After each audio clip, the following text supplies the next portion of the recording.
Bonjour à tous, pour ceux qui arrivent, on a déjà eu un premier live et on enchaîne sur ce second live en cette semaine de la santé mentale. Donc en cette semaine de la santé mentale, on a décidé de faire au moins minimum un live par jour sur une thématique. Ces thématiques, comment elles ont été choisies? C'est vous qui les avez choisies en story. Donc voilà, c'est un plaisir pour nous de parler de sujets qui vous intéressent et aujourd'hui, tous nos psys, ils vont répondre à vos questions. Toutes ces questions que finalement vous posez aujourd'hui, c'est le sujet, c'est nos pistes pour être plus heureux. C'est important cette semaine de la santé mentale. Pour aujourd'hui, pour parler de ce sujet, on sera avec Elsa King-Johnson, Emmanuel Rodien ou encore Sandrine Jourdain qui se présenteront tour à tour, bien évidemment, pour parler donc de ces fameuses pistes pour être plus heureux. Je vous le rappelle, la santé mentale, c'est important. Prenez soin de vous.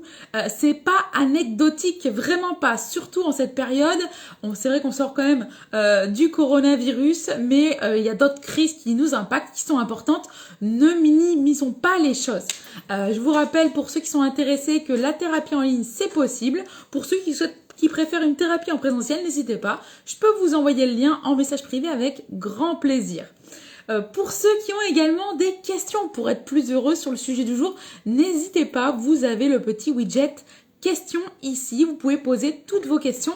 Nos psys, ils y répondront dans la seconde partie du live. À savoir que tous nos lives sont enregistrés, vous pourrez donc tous les revoir dans la partie Reels d'Instagram. Si vous ne savez pas où c'est, je vous le montre avec grand plaisir par message privé. C'est très simple, donc vraiment, ne vous souciez pas de ça. Si jamais donc vous avez des questions pendant le live, n'hésitez pas, on est là pour échanger et pour répondre au maximum à vos questions. Donc n'hésitez pas. On va se connecter directement donc avec nos 3 psys du jour. Alors, on se connecte avec nos 3 thérapeutes, donc Sandrine Jourdain, Elsa et Emmanuel Rodien. Bonjour Elsa, bonjour Bonjour. Emmanuel, bonjour Sandrine. Merci à tous les 3 d'être présents aujourd'hui. C'est un bel exercice de faire ce live et d'être présent en cette semaine de la santé mentale pour parler de ces fameuses pistes pour être plus heureux. Avant de commencer ce live, et comme toujours, je vais vous demander de vous présenter tour à tour pour que les personnes puissent mieux cerner qui vous êtes. On va commencer au hasard. Elsa. Ok, très bien. Bonjour à tous. Bienvenue sur ce live. Moi, c'est Elsa. Je suis coach en développement personnel et j'accompagne principalement les femmes, notamment les femmes hypersensibles, à s'aimer, s'accepter et à oser se lancer dans des projets qui sont alignés avec leurs valeurs. D'accord, super. Merci Elsa. Sandrine. Oui, bonjour. Donc moi je suis Sandrine Jourdain, je suis coach en développement personnel également. Je suis formatrice professionnelle et je suis la fondatrice de Coaching et Formation, qui est une entreprise d'accompagnement au changement près de La Rochelle. Alors pour ma part, moi je suis spécialisée dans l'accompagnement, la relation d'aide. Et les sujets où je vais intervenir, c'est tout ce qui va concerner le bien-être, la confiance en soi, la communication, les relations interpersonnelles, tout ce qui est libération, gestion des émotions aussi, et puis toutes les questions qui tournent autour de la parentalité. Super. Merci Sandrine pour cette petite présentation. Et enfin, Emmanuel. Bonjour Charlotte, est-ce que vous m'entendez bien? Oui, on vous entend très Oui. bien. Moi je me présente, je m'appelle Emmanuel Rodien, je suis thérapeute en relation d'aide par la NDC. La NDC, c'est une approche non directive créatrice créée par Colette Portelin, dans laquelle en fait cette approche elle se distingue beaucoup car l'accent est mis sur la relation, sur le processus relationnel et en fait à l'intérieur de ça, on va travailler euh, sur tout ce qui est les blessures, les relations qui ont été difficiles et les changer pour recréer des relations plus satisfaisantes car les relations, ça se transforme. Et avec ça, comme ça, ils vont pouvoir le transférer dans leur quotidien. Voilà. D'accord. Et Super. je suis formateur et thérapeute depuis plusieurs années. Voilà. D'accord, super. Merci Emmanuel. Donc, merci à tous les trois d'être présents aujourd'hui pour ce live sur le thème Nos pistes pour être plus heureux. C'est très important pour nous en cette semaine de la santé mentale. Il faut savoir donc que ce thème, il a été choisi par les utilisateurs et utilisatrices d'Instagram. Donc voilà, c'était un de ceux qui ont, je crois que c'était même le premier qui a remporté le plus de suffrages. Donc voilà, bon courage à vous. On va commencer donc avec toi. Je vous mets un peu la pression, mais je suis toujours gentille. On va commencer avec toi, Sandrine. Oui. Être heureux, justement, ça veut dire quoi? Et bien alors, quand j'ai voulu travailler effectivement sur cette question-là, je me suis dit, Charlotte, mais c'est un vrai sujet de philo, en fait, cette question. Je pense vraiment qu'on pourrait en débattre pendant des heures. Alors, ce que j'ai retenu quand même et ce que je vais vous présenter là, c'est que être heureux, c'est une notion très abstraite et en fait très personnelle. Être heureux, c'est un état qui traduit le bonheur. Et le bonheur, c'est quoi? Si on prend la définition du dictionnaire, hein, tout simplement, c'est un état de complète satisfaction et de plénitude. Alors, c'est donc un état qui est agréable, c'est un état d'équilibre en fait, hein, entre le corps et l'esprit. Et c'est un état où la souffrance, l'inquiétude et les troubles sont absents. Voilà. Donc moi, je vous dirais quand même que le bonheur et être heureux, c'est avant tout un état d'esprit. C'est notre façon à nous de voir et de ressentir la vie. Voilà. Donc si je vous demande par exemple maintenant de me partager tous votre vision du bonheur, j'obtiendrai certainement des réponses bien différentes. Ouais. Alors pourquoi? Parce que être heureux, c'est d'abord en lien avec nous-mêmes, avec notre identité, avec l'image qu'on a de soi, et puis avec l'environnement aussi dans lequel on évolue. Voilà. Donc être heureux, c'est vraiment une notion qui est subjective et qui, même au-delà du concept, en fait, c'est d'abord une expérience que l'on vit. Voilà.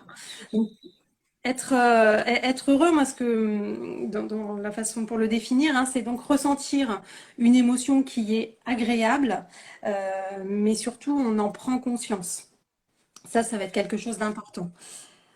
C'est aussi atteindre l'équilibre en fait hein, entre ses besoins et ses aspirations. Voilà, ça c'est quelque chose d'important aussi. Et je vous parlais du coup tout à l'heure d'état d'esprit. Parce qu'à mon sens, en fait, vous serez plus à même d'être heureux si vous travaillez cet état d'esprit. Parce que je pense que le bonheur, c'est pas quelque chose qu'on doit trouver, mais c'est bien quelque chose qu'on doit créer. Voilà. Et ce qui est important aussi pour profiter pleinement en fait du bonheur et de l'état d'être heureux, c'est important de s'aimer soi-même. Tout simplement parce que même si on a un environnement qui est très favorable, même si autour de nous tout est heureux, si on ne s'aime pas soi-même, on se sentira toujours indigne et on aura toujours l'impression qu'on ne mérite pas en fait de vivre ce bonheur. Voilà. Donc, juste pour terminer cette réponse à la question, je voulais partager, moi, avec vous une citation que j'aime bien. Voilà, vous me direz si ça vous parle aussi ou pas. C'est une citation de Confucius qui disait « Le bonheur n'est pas toujours dans un ciel éternellement bleu, mais dans les choses simples de la vie. » Voilà, donc je trouve que ça résume bien la notion d'être heureux. Merci Sandrine. Elsa, pourquoi certaines personnes, elles s'interdisent d'être heureuses? Grande question aussi. Alors oui, ça peut paraître bizarre de te dire qu'on s'interdit finalement d'être heureux, mais malheureusement c'est le cas. Il y a beaucoup de personnes qui peuvent ressentir ça. Moi, ce que j'ai constaté, c'est que la base finalement de ça, c'est souvent des croyances limitantes. Donc une croyance, c'est voilà quelque chose qu'on croit, dur comme fer, sans pour autant finalement l'avoir toujours mérité. Et là, dans ce cas-là, c'est des croyances qui nous empêchent d'accéder au bonheur.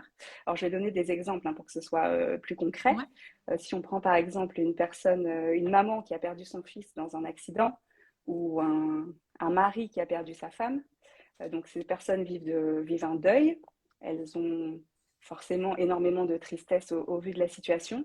Et en fait, alors c'est pas le cas de toutes les personnes, mais il peut arriver qu'elles s'interdisent d'accéder au bonheur. En fait, parce qu'elles ont la croyance que si elles s'autorisent à l'être, à continuer à vivre leur vie, j'ai envie de dire sereinement, tranquillement, et à profiter des bons moments de la vie, et ben en fait, elles vont finalement ne pas rendre hommage à la personne défunte.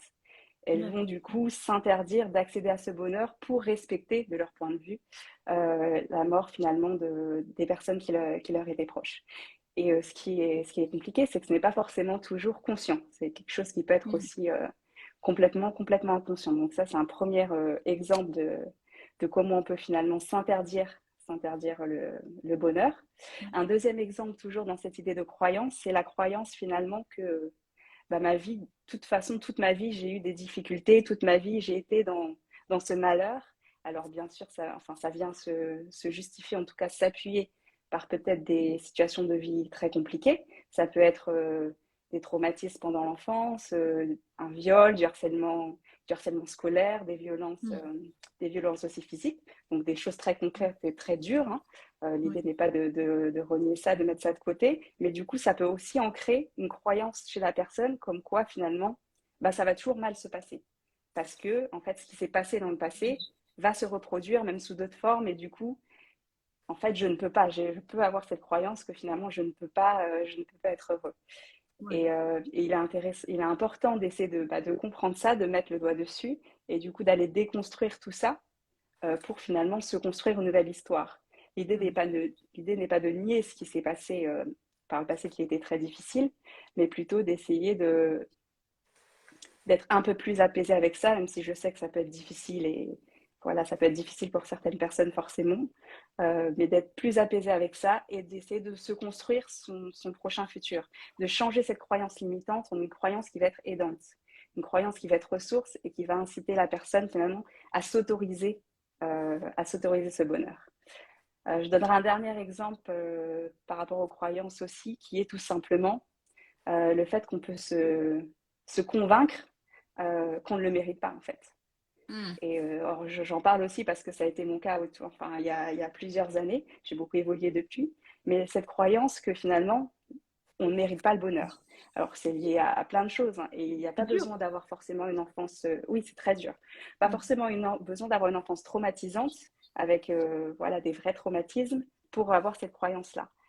Il peut suffire finalement d'un manque d'amour de la part de sa famille ou de ses proches. Et encore une fois, ce manque peut ne pas être finalement, comment dire, réel. Ça peut être juste du ressenti de la part de l'enfant. Mais il suffit que cette personne ressente ce manque d'amour, se construise comme ça, avec du coup finalement une faible estime d'elle-même, et elle va développer cette croyance qu'elle ne mérite pas le bonheur, elle ne mérite pas d'être aimée, elle ne mérite pas finalement de vivre sa vie de manière épanouie. Et là, l'idée, c'est de travailler sur effectivement son estime de soi, sur la façon dont on a vécu les choses, ce n'est pas forcément la véritable, la réalité finalement, et de travailler beaucoup sur cette estime de soi. Et pour terminer, j'ai un dernier point que je voulais évoquer. Donc pour moi, effectivement, il y a toute la partie croyance, alors j'en ai cité 3, mais il peut y en avoir d'autres qui nous empêchent finalement, qui nous interdisent d'être heureux. Mais il y a aussi cette idée, alors ça a été dit hein, précédemment, mais finalement le bonheur, c'est quelque chose qui est propre à chacun. Et il peut y avoir aussi, donc chacun doit définir ce que c'est son propre bonheur, mais il peut y avoir aussi ce mythe que finalement le bonheur c'est 100% du temps. Le bonheur c'est tout le temps, on n'a pas le droit finalement d'être triste et c'est que du positif. Or, après, c'est ma vision, mais je pense qu'elle est partagée par d'autres personnes. La vie, c'est pas ça. La vie, c'est 50-50. C'est de la tristesse et de la joie. Et pour moi, il faut vivre la tristesse, connaître la tristesse pour pouvoir ressentir la joie et pouvoir la reconnaître tout simplement. Donc l'un ne va pas sans l'autre. Du coup, il y a ce mirage-là qui fait qu'on peut avoir tendance à se replier un peu parfois sur soi-même et à faire des choix qui vont nous protéger en un sens. En fait, on va aller privilégier la peur parce qu'on a peur de faire certaines choses ou autres versus l'amour, en fait. Et du coup, on va s'empêcher d'aller vers des choix qui peut-être nous font peur, mais où finalement, au bout du chemin, on a le vrai bonheur, on a ce qu'on veut. On préfère rester dans un état parfois un peu d'entre-deux. Ça va, on n'est ni heureux ni pas heureux. Et voilà, c'est vraiment les points que je voulais souligner pour cette question. Merci Elsa pour cette explication très détaillée. Merci encore. Emmanuel, justement, toi, tu as eu une question qui revient énormément sur psychologue.net. C'est, pour résumer en très vite, c'est j'ai tout pour être heureux, pourtant je ne le suis pas. Alors justement, Emmanuel, pourquoi certaines personnes, elles ont une famille, un toit au-dessus d'elles, un bon travail et elles ne sont quand même pas heureuses? Ben, merci pour cette question. Il y a une partie où j'appuie tout à fait ce que je viens d'entendre d'Elsa et de Elodie, c'est ça, hein? Oui. Elsa et Et, Sandrine. et en fait, c'est que je vais pas apporter beaucoup d'autres choses, ben, à quelques détails, mais que je vois différemment. Mais c'est que d'abord, être heureux, c'est un jugement. C'est Mm, de nous, point de vue extérieur, nous, on qualifie peut-être les personnes qui ont un toit, qui ont une famille, qui ont une voiture, n'importe quoi, on les qualifie de ils sont heureux ou ça, ce confort-là, ça devrait garantir le bonheur ou être heureux. mm, Et en fait, c'est que c'est nous qui projetons qu'est-ce qu'on a envie. Et alors, ça, c'est une partie. Il y a peut-être ces personnes qui sont dans cette situation qui ont de la difficulté à être heureux. Il y a aussi ça. Et là, ben, pour moi, il y a une partie où il y a des besoins qui ne sont pas comblés. Des besoins d'être aimé, des besoins d'être vu, d'être reconnu, avoir des relations satisfaisantes. Et en fait, là-dedans, pour eux, ils peuvent rester dans un état où, euh, de confort sur, comme l'a dit Elsa, sur le ça va. Mais mm. là-dedans, ben, ils entretiennent des non-dits, ils entretiennent des insatisfactions dans la relation, ce qui fait qu'ils sont moins heureux car il y a toujours cette peur. C'est qu'est-ce que je vais faire si se passe ça? Et là-dedans, ben, ils ne se sentent pas libres. Mm. Et c'est aussi, ça rejoint aussi un petit peu Elsa sur tout ce qui est projection. Euh, je, parle, je parle de croyances limitatives en fait, où on peut se dire, étant petit, j'ai acheté, mes parents m'ont toujours dit, pour être heureux, il faut avoir une voiture, une maison, et mais que c'est pas ce qui nous compte vraiment. C'est pas ce que nous on a besoin. Et en fait, là-dedans, ben, on répond à un objectif de nos parents de croyance qu'on a pu acheter et que ça ne convient pas tellement. Et donc aussi, là-dedans, ben, c'est porter un masque pour répondre aux attentes des autres. Et là-dedans, ne pas se sentir libre. Donc, pour moi, c'est aussi accumuler aussi tous des non-dits, des petits malaises qu'on vit parfois en relation, qu'on n'ose pas nécessairement amener et que, ben, au fur et à mesure, ça augmente et on n'est pas heureux en relation. Et c'est avec ça que, pour moi, transformer identifier ce qu'on vit pour le transformer, oser se nommer, oser exprimer qu'est-ce qu'on vit pour pouvoir transformer, que ça devienne plus satisfaisant et ainsi créer son bonheur. Pour appuyer qu'est-ce que vous venez de dire. Ouais. Finalement, dans cette phrase, il n'y a pas une certaine aussi culpabilité. J'ai tout pour être heureux, mais Alors, ça se peut tout à fait cette culpabilité. Après, chaque personne le vit différemment. Euh, et il y en a que ça peut être la culpabilité, d'autres ça peut être la peur de, peur de mal faire si je me trompe, peur d'être pas correct, peur d'être jugé. Il y a il y a plein de peurs, une insécurité, plein de peurs qui fait que parfois on est pris avec ça et qu'on ne sait pas comment le gérer. Et ce qui fait qu'on ne se sent pas libre et on va faire des choses, j'appelle ça des mécanismes de défense, pour nous sécuriser, pour nous combler. Mais là-dedans, ça va nous renvoyer l'inverse de ce qu'on a vraiment besoin. Et quand on arrive à identifier précisément ce qu'on vit et d'être sensible, c'est pas juste le mot sensible, mais hey, ça me fait mal de me voir dans cette culpabilité et comment je peux faire pour m'en occuper. Et c'est à partir de là qu'on peut créer quelque chose de nouveau pour créer sa vie et créer son d'accord. bonheur. Ok. Merci Emmanuel. Sandrine, quelles sont finalement nos mauvaises habitudes, des comportements qui ont tendance à nous rendre malheureux, sans parfois d'ailleurs qu'on se rende compte.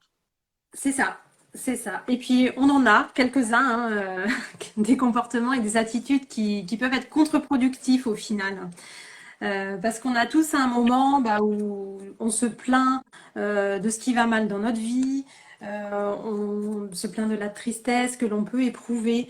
On aimerait bien se sortir de cette situation-là, hein, qui est désagréable et qui nous rend malheureux, et pour autant, on adopte quand même des comportements qui nous freinent pour sortir de ce cycle-là et qui ne nous permettent pas d'avancer.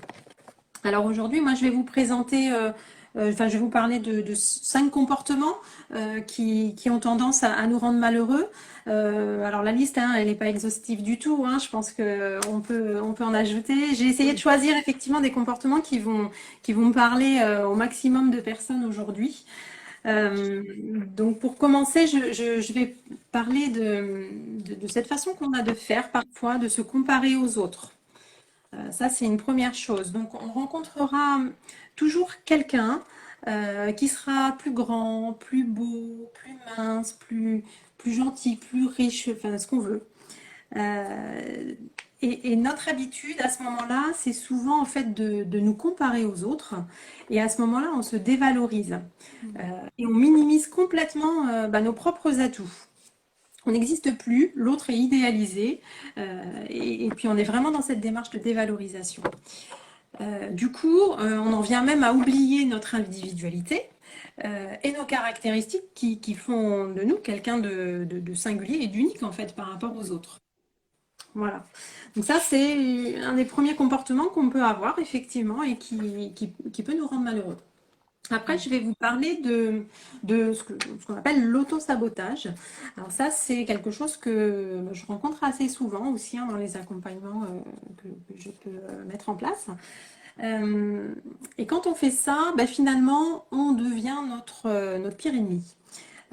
Parce qu'en quoi ça consiste l'auto-sabotage? C'est les pensées négatives qui vont vraiment prendre le dessus sur les pensées positives.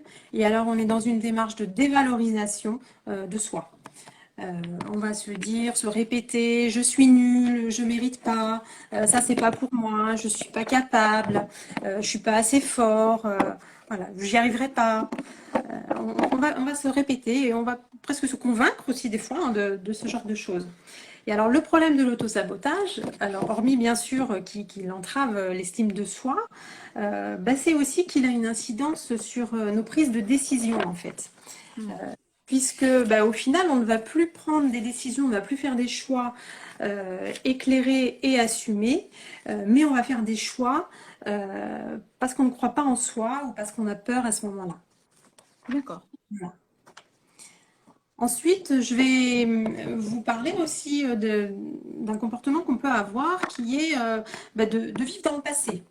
C'est-à-dire qu'on n'arrive pas à vivre dans le présent, on est toujours dans ce qui s'est passé, ce qui nous a rendu malheureux à un moment donné, et donc plus particulièrement dans les émotions en fait du passé, puisque c'est ça qui va rester. On peut se lamenter, en fait, on peut regretter ce qui s'est passé, regretter ses choix, regretter ses actions. Et d'ailleurs, qu'on soit responsable ou non hein, de ce qui nous est arrivé, le passé est passé. Et pour être heureux, il faut vivre dans le moment présent et non pas dans les remords et la culpabilité du passé. Et je vous disais tout à l'heure hein, que le bonheur, c'est une expérience que l'on vit. Et vraiment, votre esprit doit être connecté à ce que vous vivez aujourd'hui et à ce que vous ressentez pour percevoir que vous êtes heureux. Et si vous êtes constamment en fait dans les émotions du passé, c'est quelque chose que vous ne pourrez pas faire. D'accord, intéressant. Donc voilà. Ensuite, je vais vous parler aussi d'un quatrième comportement qui a tendance à nous rendre malheureux aussi. C'est la peur du changement. Alors en fait, ça a été évoqué tout à l'heure, hein, la peur et le confort hein, dans une situation sont les deux facteurs qui sont très influents et qui nous empêchent d'évoluer et d'avancer. Je dis souvent que la seule chose qui ne change pas, c'est le changement. C'est comme ça, c'est un aspect naturel de la vie. Il faut faire avec. Donc lorsqu'on aborde un changement, on se focalise quand même souvent sur ce qu'on va perdre. Voilà. On oublie aussi que, quelle que soit la situation qu'on traverse, hein, qu'elle soit agréable ou désagréable, hein, tout à l'heure Elsa, tu évoquais aussi des situations difficiles hein, qu'on peut traverser. il y a toujours en fait quelque chose de positif à en extraire. Et ça, vraiment, c'est un support et c'est quelque chose qui va nous aider à nous conduire vers un meilleur avenir, en fait. Ça, c'est important aussi. Et enfin, bah, je vais terminer avec un dernier comportement qu'on peut aussi adopter régulièrement. C'est cette façon qu'on peut avoir d'ignorer les problèmes. Bah, là aussi, c'est une habitude qui peut nous rendre malheureux, puisque ce qui se passe quand on rencontre un problème, c'est qu'à ce moment-là, bah, on va choisir de les ignorer parce qu'ils deviennent menaçants et ils font peur. On se rend compte que souvent, c'est la peur qui dirige quand même nos comportements. C'est une émotion très, très, très forte. Et donc, c'est à ce moment-là plus simple de cacher, ignorer le problème plutôt que de l'affronter. Sauf que bien souvent, ça ne marche pas vraiment. Les problèmes non réglés ressurgissent à un moment donné et parfois même avec une plus forte intensité en fait. C'est ce qui peut être problématique aussi. Et puis même si pendant toute cette période où on a ignoré en fait le problème, l'émotion ou autre, on pense accéder au bonheur, mais au final c'est souvent un bonheur simulé parce qu'on n'est pas en paix avec soi-même. D'accord. Voilà. Merci Sandrine pour ces 5 comportements donc, que tu as, Voilà, que j'ai choisi et je pense que réduits au... ouais. tout à fait, très réduit. Mais c'était intéressant tout de même. Merci vraiment Sandrine. Super. Elsa, quelles sont tes pistes toi pour se sentir bien dans sa vie? Quels conseils tu nous donnerais? Alors, je pense que c'est une question qui est assez attendue par l'audience. J'aurais 2 niveaux de réponse. Un premier niveau de réponse un peu, entre guillemets, philosophique, mais moi qui me parle et qui, je pense, parlera aussi à certaines personnes qui nous écoutent. Et un second niveau beaucoup plus concret pour, voilà, que chacun reparte avec des pistes actionnables. Donc, le premier point, c'est que pour moi, pour finalement se sentir bien, pour être heureux, il est important d'être aligné avec soi, aligné avec qui on est réellement, donc aligné avec ses valeurs, et du coup être conscient de ce qui est important pour nous, de quelles sont nos valeurs, de quels sont nos besoins, et de faire en sorte de vraiment être en congruence avec tout ça. Donc pour ça, il faut travailler sur la connaissance de soi. Donc c'est un travail qui peut se faire seul, mais c'est vrai que c'est mieux de se faire accompagner pour vraiment aller au bout des choses. Parce que typiquement, sur ce qui est important pour nous, parfois on pense le savoir, on a l'impression qu'on sait finalement, et ça a été évoqué tout à l'heure, mais on peut justement... j'aimais bien la notion de croyance achetée qui avait été utilisée, si je ne me trompe pas, de finalement prendre des choses qui sont des choses qu'on nous a inculquées, qui ne sont pas nous, parce que nos parents, ils ont envie qu'on soit médecin, je ne sais pas, avocat, etc., et de se les approprier. Donc l'idée de ce travail, c'est vraiment de pouvoir se détacher de tout ça et se dire, moi, en tant que personne, donc moi, Elsa, qu'est-ce qui est vraiment important pour moi? Pas pour la société, pas pour mes parents, mais pour moi. Ça, c'est vraiment essentiel pour moi d'aller chercher cet alignement. Maintenant, une fois qu'on a dit ça, plus concrètement, qu'est-ce qu'on peut faire? J'ai 4 clés que j'aimerais vous présenter. La première clé, c'est de bien s'entourer. On dit souvent qu'on est la moyenne des 5 personnes qui gravitent autour de nous. Donc, il est essentiel d'avoir des personnes qui soient positives, ou en tout cas qui n'aient pas d'impact négatif sur nous. Éviter les personnes toxiques. Et du coup, faire attention à son entourage. Donc, ce que je peux vous inviter à faire, c'est de juste tout simplement prendre un papier, de regarder vos différents cercles, amis, famille, etc. et de voir quelles sont les personnes autour de vous, si elles ont un impact plutôt positif, neutre ou un impact négatif. Essayez de vous entourer au maximum de personnes qui ont une influence positive sur vous. La deuxième clé, ce serait d'apprendre à dire non. C'est pas forcément facile pour certains, notamment pour les personnes hypersensibles. Apprendre à dire non quand on pense non. Alors pas non, bien sûr, juste pour le plaisir de le faire, mais voilà, pouvoir se poser la question quand on me demande quelque chose, est-ce que j'ai vraiment envie de le faire ou pas? Alors ça ne veut pas dire qu'à chaque fois il faut dire non, parce qu'effectivement dans la vie, même si on n'a pas envie, des fois, on va quand même s'autoriser à le faire. Pour le bien commun, ou voilà, mais pouvoir vraiment avoir ce recul et ne pas, dans 100% des cas, quand on pense non, dire oui en fait.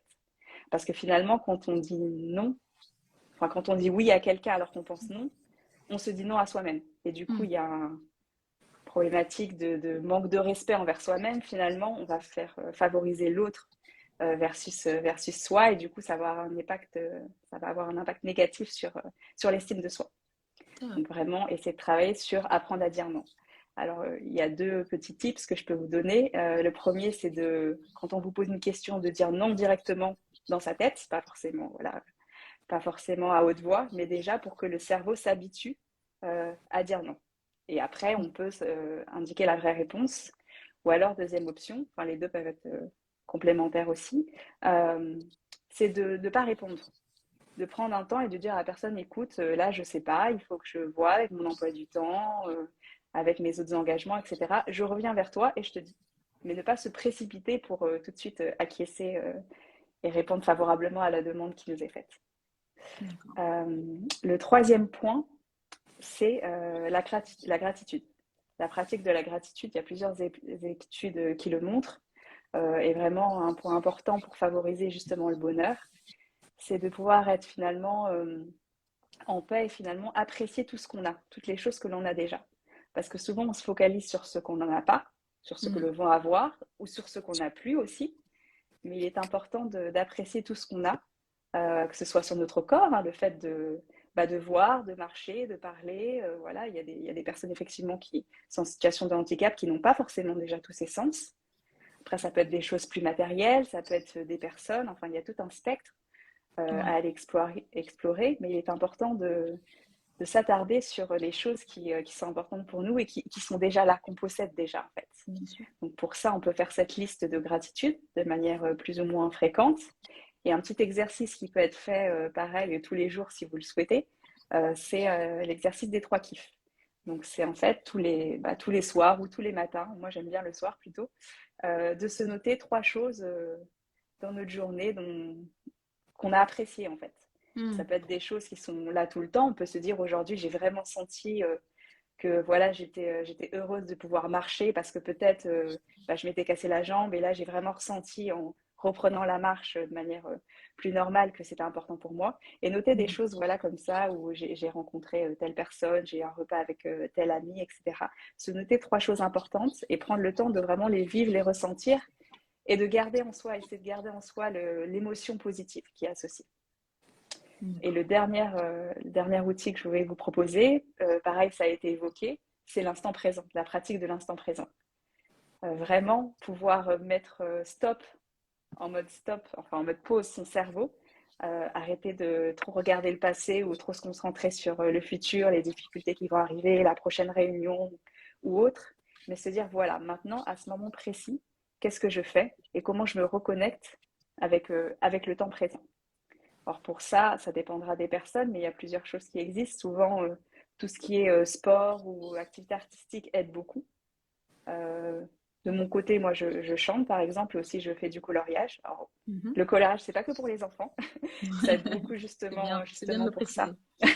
Oui, parce qu'on peut avoir cette croyance, justement. C'est à chacun de trouver voilà, son petit moment qui lui permet d'être concentré dans le moment présent, de se rattacher à ce moment présent pour justement favoriser le bien-être, tout simplement.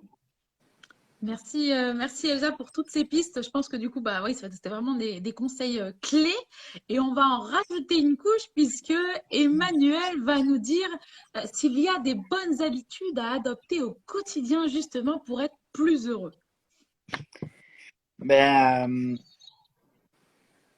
En fait, il y a des habitudes pour moi, en fait, dans la façon que j'ai d'approcher, c'est beaucoup dans les relations.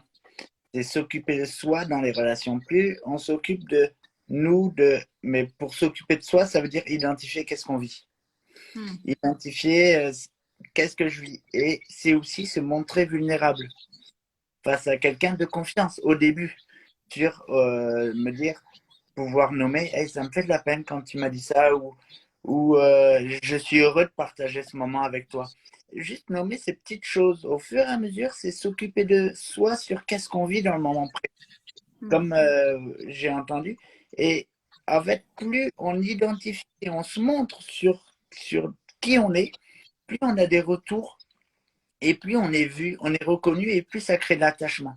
Et donc, ça comble des besoins en fait Ça comble des besoins d'être aimé, d'être vu, d'être reconnu. Et ce qui fait que ça rend les choses aussi plus heureuses. Parce que on a des attachements, des liens de confiance qui se créent au fur et à mesure dans les relations. Il y a aussi identifier les schémas qu'on crée en relation qui sont insatisfaisants et ceux qu'on crée qui sont satisfaisants.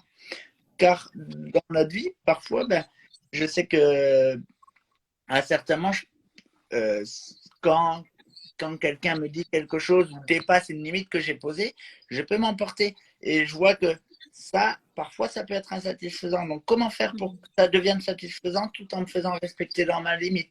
Là, je donne un exemple. Et après, c'est choisir qu'est-ce qui me rendrait heureux, qu'est-ce que j'aime. Et ça veut dire sortir de sa zone de confort, de ses croyances, de ses jugements qu'on peut porter sur nous et essayer.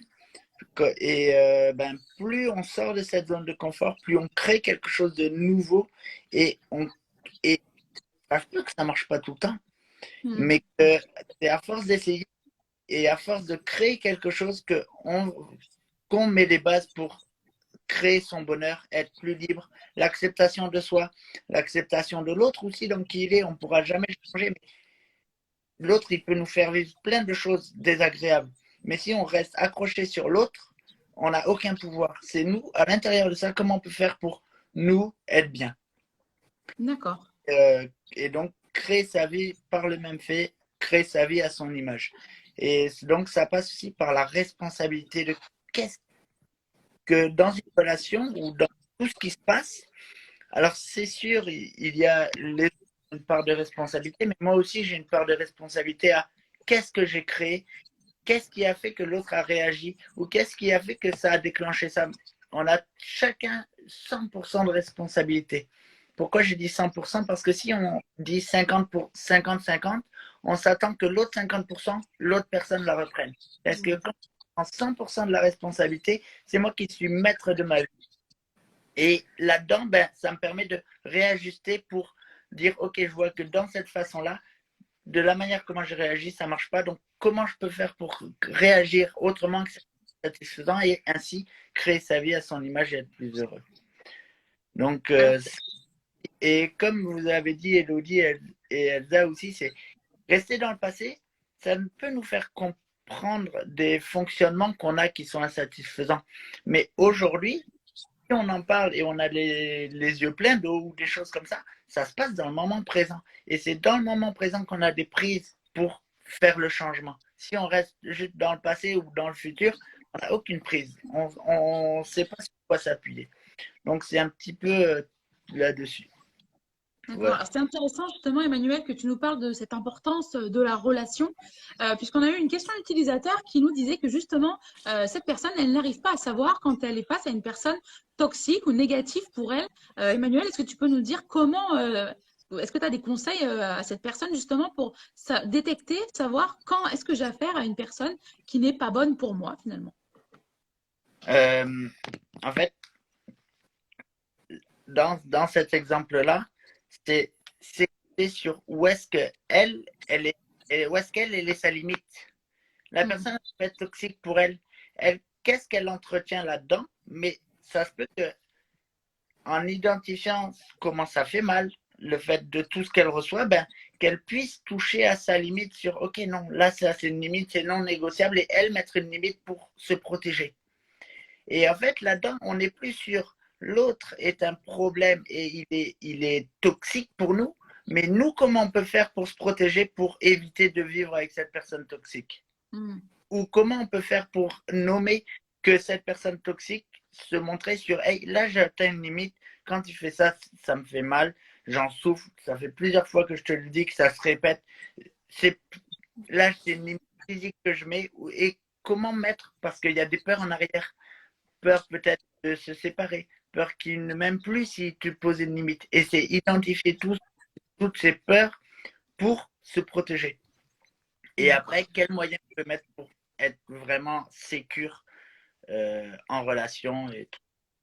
D'accord, merci Emmanuel d'avoir répondu à cette question d'utilisateur. Sandrine, je vais passer à toi pour une question utilisateur. intéressant. Claude qui nous dit comment faire comprendre à nos parents que pour notre santé mentale, on doit faire une pause de ses études.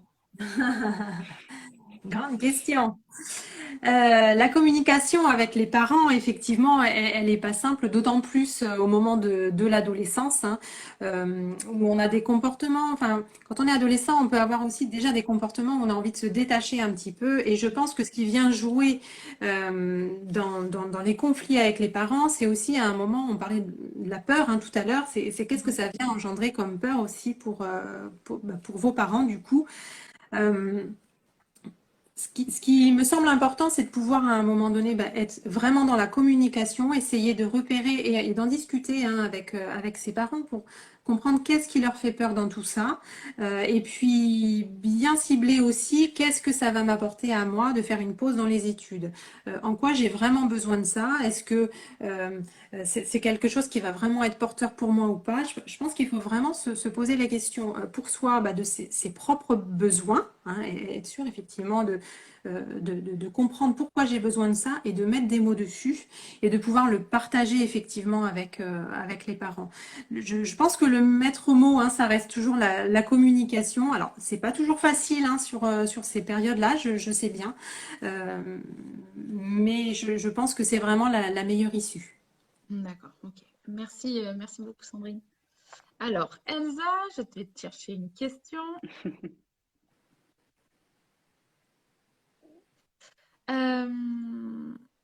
Intéressant. On n'a pas eu celle-là en plus. Léa qui nous dit la capacité de résilience. C'est vrai qu'on n'a pas parlé de résilience. La capacité de résilience serait-elle la clé du bonheur? La capacité de résilience sera-t-elle la clé du bonheur? Oui, effectivement, c'est une question intéressante. J'aurais tendance à dire oui, puisqu'effectivement, la capacité de résilience, c'est aussi la capacité finalement à accepter ce qui s'est passé sans le nier. Mhm. Et on a en fait, alors j'ai plus les noms en tête, mais il y a des personnes qui ont vécu des choses difficiles qui étaient dans enfin, la période de l'Holocauste, par exemple, qui ont survécu et finalement qui n'ont plus de, comment On peut dire, parler qui de n'ont, trauma ici. voilà, oui, mais qui finalement qui acceptent ce qui s'est passé. Mhm. Euh, Bien sûr, qui savent que c'est tout à fait négatif, mauvais, mais qui finalement ont en un sens pardonné et qui Ouais. arrivent à se construire. Et finalement, c'est les personnes qui ont cette forte capacité de résilience à pouvoir se reconstruire qui arrivent finalement à accéder au plus au bonheur. Parce que sinon, si on reste justement, comme on l'a dit tout à l'heure, dans le passé, accroché à ce qui s'est passé, accroché à ce qu'on a vécu, à ce qui nous a fait souffrir, et à juste Mhm. titre, parce que c'était, enfin, dans ce cas-là, c'était vraiment horrible, euh, finalement, on ne vit pas le présent et on ne se permet pas d'accéder à tout ce champ des possibles, de tout ce qu'il y a de tout ce qui peut arriver de positif dans sa vie. On va rester focus sur finalement le passé. Et alors, je fais un petit lien aussi, mais avec du coup, le pardon. Ouais. Parce qu'en fait, souvent, on dit j'ai du mal à lui pardonner. Mais quand on pardonne aux autres, en fait, on se fait un cadeau à soi. Donc c'est important quand on subit quand on a des difficultés ou voilà une rupture ou des choses comme ça, de pouvoir se dire en fait si j'arrive à pardonner à la personne, finalement c'est pas pour elle, Mhm. elle s'en fiche. C'est pour moi et c'est pour mon calme à moi, ma paix, ma sérénité intérieure à moi. Et ça me permet du coup de vivre plus heureuse et plus sereine. D'accord. Merci, merci Elsa d'avoir répondu à cette question qui n'était pas évidente. On va rebondir sur une autre question pour Emmanuel. Tatiana qui nous dit comment vivre heureux avec l'anxiété et le stress? J'ai, euh, En fait, le stress, c'est une émotion, l'anxiété aussi. Et donner de l'importance à ce stress, à pourquoi, qu'est-ce qui se passe, c'est quoi les éléments déclencheurs qui lui font vivre ce stress et identifier ce qu'elle vit et à l'intérieur de ça, voir qu'est-ce qui fait qu'elle s'entretient dans le stress parce que, ou si elle vit de l'anxiété, qu'est-ce qu'elle fait qu'elle donne beaucoup de pouvoir au patron qui lui donne, j'en ai aucune idée, je connais pas la situation précise, mais Ouais.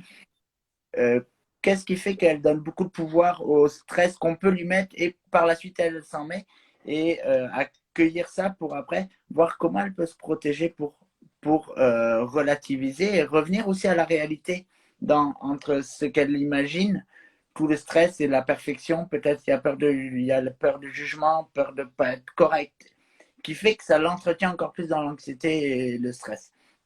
Et par la suite, ben, voir pour être plus sensible à toutes ces peurs, mais que dans la réalité, ben, peut-être que ça ne se passe pas comme ça. Et que là-dedans, ben, elle peut expérimenter dans des situations plus de conscience, expérimenter que quand je nomme comment je suis, quand je nomme qu'est-ce que je vis, ben, je remarque que les patrons, ils ne me donnent pas tout ce stress. Ils sont plus conciliants, ils sont plus empathiques, ils vont plus me protéger. Et à l'intérieur, ben, changer et se protéger au fur et à mesure. D'accord. Merci, merci Emmanuel. Alors, c'est au tour de Sandrine. Alors, on a Millefeuille qui nous dit comment surpasser le sentiment de peur, ce fameux sentiment dont on a parlé tout le long du live finalement et qui est derrière pas mal de comportements qui nous empêchent d'être heureux. Tout à fait, qui est très présent. Pour rebondir un peu sur ce que tu viens d'évoquer, c'est effectivement de repérer déjà qu'est-ce qui fait peur et qu'est-ce que ça vient, en quoi ça vient résonner en moi en fait. Déjà essayer de repérer et de prendre conscience de quoi j'ai peur. Pour le surmonter, après, il peut y avoir différentes techniques, effectivement. Alors, vous avez des personnes qui vont se confronter directement à la peur et à force de l'expérimenter, qui vont s'y habituer. Vous pouvez aussi entamer une thérapie aussi. Il existe des thérapies pour vous aider à surmonter des peurs, mais alors là qui seraient quand même assez importantes. Ce qui peut être intéressant aussi, c'est vraiment quand vous avez peur de quelque chose, déjà c'est de vous poser, de vous calmer un petit peu, parce que quand on a peur, on a la respiration qui s'emballe, enfin voilà, physiquement aussi, il se passe plein de choses. Déjà se poser un petit peu, essayer de respirer, de reprendre un peu son calme et un peu le contrôle aussi de son corps. Et puis après, ça va être mettre en place peut-être des stratégies petit à petit pour avancer et puis pour surmonter ces peurs-là. Après, effectivement, là, pareil, je ne connais pas exactement la source de la peur de Millefeuille, mais voilà, c'est un petit... petite proposition en tout cas pour dépasser sa peur. Voilà, après Millefeuille, elle n'hésite pas, bien évidemment. Si elle souhaite parler directement en privé, vous le savez, vous le pouvez. On va terminer par une dernière question pour Elsa.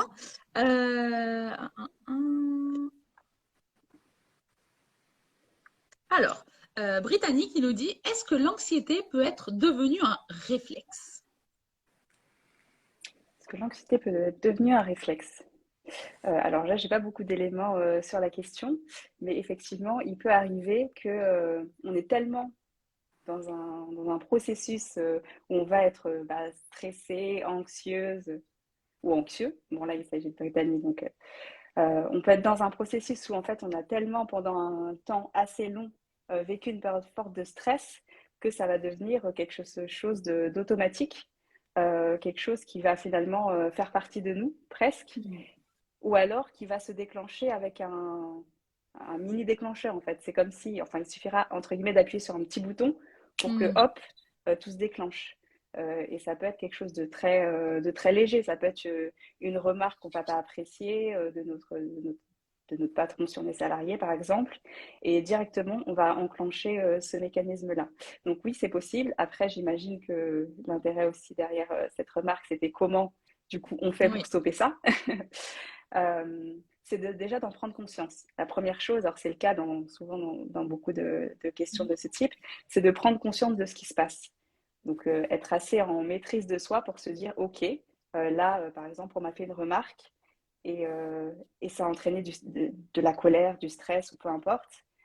J'en prends conscience. J'essaye de me faire un pas de côté, de me mettre de côté et de m'observer de manière neutre en disant, voilà la situation telle qu'elle est, avec des faits concrets, qu'est-ce qui s'est passé, c'était où, c'était quand, avec qui autour de moi, qu'est-ce qu'on m'a dit, comment j'ai réagi. Essayer de le faire comme si c'était pas nous, en fait. Prendre vraiment ce recul et l'observer. Et du coup, intégrer au fur et à mesure des exemples de ce type, de se dire, bah, du coup, à chaque fois qu'il se passe ça, qu'il y a une situation A, bah, ça enclenche une situation B. Donc, le fait d'en prendre conscience, ça permet déjà de prévenir un peu les choses. Donc, du coup, à force de faire l'exercice, on va se rendre compte, on va détecter les choses. Et quand on va voir l'élément déclencheur qui va arriver, on va plus facilement être apte à se dire non, normalement, j'aurais réagi comme ça. Mais là, je fais le choix, en fait. Je reprends le contrôle de ma vie, de mes actions et de mes émotions aussi. Je fais le choix de réagir un peu différemment. Merci, merci Elsa pour ces conseils. J'espère que Brittany, du coup, est contente de cette réponse. Comme toujours, j'invite les personnes à aller à parler directement au psy si vous souhaitez plus de détails. C'est toujours compliqué aussi de répondre quand on n'a pas les tenants et les aboutissants et quand voilà, on n'a pas les petits détails derrière. Il faut aussi se mettre à leur place. Merci à tous les trois d'avoir été présents aujourd'hui Merci. pour ce live en cette semaine de la santé mentale, ce live sur nos pistes pour être plus heureux. J'aime toujours terminer, donc comme on est lors de la semaine de la santé mentale, j'aime toujours terminer par un petit mot de chacun. Si vous avez un message à transmettre ou tout simplement pour parler de votre cabinet, c'est votre moment. On va commencer par toi, Emmanuel, s'il te plaît. En fait, pour moi, ce qui est le plus important, c'est qu'à travers la relation et la communication, on peut transformer des affects et les changer pour que ce soit plus satisfaisant et donc être plus heureux aussi. D'accord. Voilà. Merci Emmanuel d'avoir été présent Et, aujourd'hui. et Oui, merci pour cette interview et merci à vous tous d'avoir été là. avec grand plaisir. Sandrine? Ben, moi, je vous remercie aussi hein, de m'avoir invité aujourd'hui. Merci vraiment à tout le monde. J'espère avoir répondu en tout cas à vos questions. Je vous souhaite en tout cas à tous et à toutes hein, de créer votre bonheur. Hein. C'est vraiment le mieux que je puisse vous souhaiter. N'hésitez pas si vous avez des questions. Hein, enfin, voilà, vous savez qu'on est disponible aussi après sur le site de psychologue.net. Voilà, moi j'étais juste ravie de partager ce moment avec vous. Très heureuse pour le coup, pour ma part. Merci à toi Sandrine. Elsa, on va terminer par le mot de la fin avec toi. Oui. Alors, merci à tous effectivement pour ce live, pour l'invitation et pour ceux qui sont restés aussi jusqu'au bout. Hein. Je vois qu'il en reste encore pas mal. Si vous avez des questions, des choses que vous souhaitez approfondir, n'hésitez pas à me contacter directement sur mon Instagram et à contacter aussi les autres. Pour info aussi, j'ai un podcast si ça vous intéresse qui s'appelle Un chemin vers soi, donc disponible sur toutes les plateformes d'écoute, n'hésitez pas. Et je terminerai par une petite citation pour clore justement la discussion. Euh, c'est soyons heureux en attendant le bonheur. Super, merci beaucoup Elsa, merci beaucoup Sandrine et merci beaucoup Merci. Emmanuel. Je vous souhaite une agréable journée. Merci pour votre présence et votre participation aujourd'hui. Ça comptait énormément pour nous et notamment cette semaine de la santé mentale. Merci à tous. Je vous laisse quitter ce live avec les petites croix au-dessus de vous et merci encore pour votre présence. Merci. Au Merci, revoir. bonne journée, au revoir. Merci, belle journée à tous.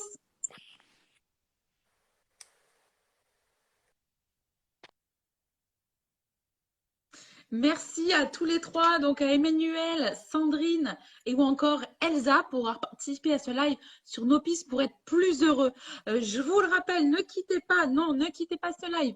Cette semaine, c'est la première consultation gratuite si vous démarrez une consultation avec un psy. Donc profitez vraiment de cet événement, ça sera inédit, vraiment.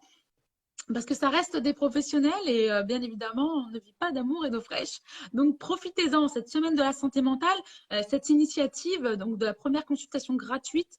Je vous rappelle que le lien, il est dans la bio ou si vous le souhaitez, il me semble qu'il est aussi encore en story.